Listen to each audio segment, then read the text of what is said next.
እኔ የምልህ የማን ልጅ ነው የሚማገደው? የኔ አበባካሉ ልጆች እኮ አይደሉም። የኔ ልጆች ጦርነቱ ላይ እንዲማገዱ ካልፈለኩ የሌላው ድሃ ልጅ ነው እንደሚናገረው። በጣም የሌላው ልጅ አንተ ልጅ እንደሆነ ማሰብ መቻል አለበት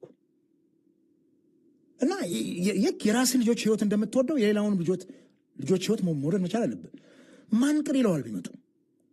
ችግሩ እኮ እኛ ሀገር ጠቅላይ ሚኒስትሩን በቀደም ብለዋል እኮ ፋሽን ነው። ድሮ ወደ ጫካ መግባት ፋሽን ነበር። አሁን እየገቡ የመጡ ነው።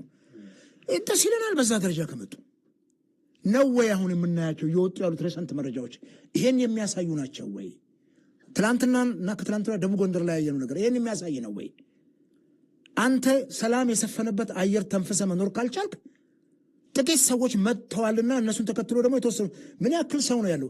ምንድን ነው ያለው ፋንታው ሙሀቤ ቃል በቃል ያለው ቲቪ ላይ ነው፣ ቲቪ ወይም ፋና ላይ ፋኖ ጋር ከፍተኛ ሰራዊት ነው ያለው ብሎ ጎርጎርና ወደ ኋላ ተመልሶ ያው አንድ ሚዲያም ላይ ነገር ተነስቶ ቃል በቃል ኮሎኔል ፋንታውን የተናገሩትን ነገር አስቀምጫለሁ። ይሄን ያክል ኃይል መኖሩን ካወቀ ኮሎኔል ፋንታውን እንዴት ይፈታ የሚለው ችግር ሊያስጨንቀው ይገባል እንጂ አሁን እኛ እንደምነው የሚለቃቀሙ ናቸው፣ ትንሽ ናቸው፣ ቀሩት ተበታትነዋል፣ እነሱን ማረም ነው ወይም መቃረም ነው ይቀራል የሚለው አይደለም። ከዚህ በዘረ ከዛ እጅ ሲሰጥ እኮ ከዚህም የሚገባ ኃይል አለ። ሁለቱንም ነው ማሰብ እንዲገባ። ከዛ መጡ አይደል እጅ ሰጥተው ጥሩ፣ ከዚህ ደግሞ ተነሶ ፋኖ ጋር እጅ ሰጥተው የሚገባ ኃይል አለ። ይሄ እኮ እንትን የታጠቀ ኃይል መቀየር ነው የሚሆነው። ይሄ ከዛ አዙሪት አያወጣንም። በጦርነት ሰላም ሰፍኖ አይቀርም አያቅም። የትም ቦታ ጦርነት ያመጣው ሰላም የለም። ተላልቀን መጨረሻ ላይ ወደ ምንድን ነው የሚመጣው? ወደ ድርድር። በዩክሬን ጦርነት ሩሲያ ከ1.1 ሚሊዮን ወታደር በላይ እንዳለቀባት የተነገረ ነው ያለው። ከፍተኛ ወታደር አልቆባት የተባለ ነው ከዩክሬን በላይ ሩሲያ። ነገር ግን ነገ ይታረቃሉ ያለ በርቅ ነው የምትፈታው። ከህወሓትም ጋር እኮ ያወርቅ ተፈጠራል። ከኤርትራም ጋር እኮ ምንም ቢሆን ባልጀር ስምምነትም በምንም ቢባል እርቅ ተፈጠረ በሰዓቱ። ይሄንን ስናየው በርቅ ነው የሚፈታው።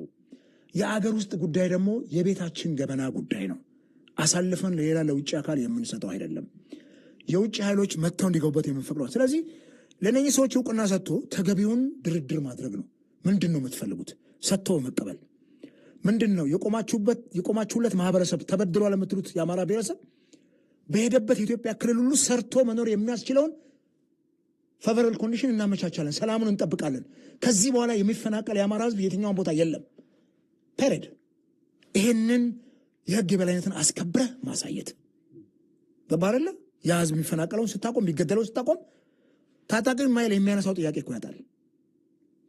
ታጣቂው ኃይል አሁንም ጫካ ሄዶ የተዋጋ መፈናቀሉ፣ መገደሉ፣ መታፈኑ የማይቆም ከሆነ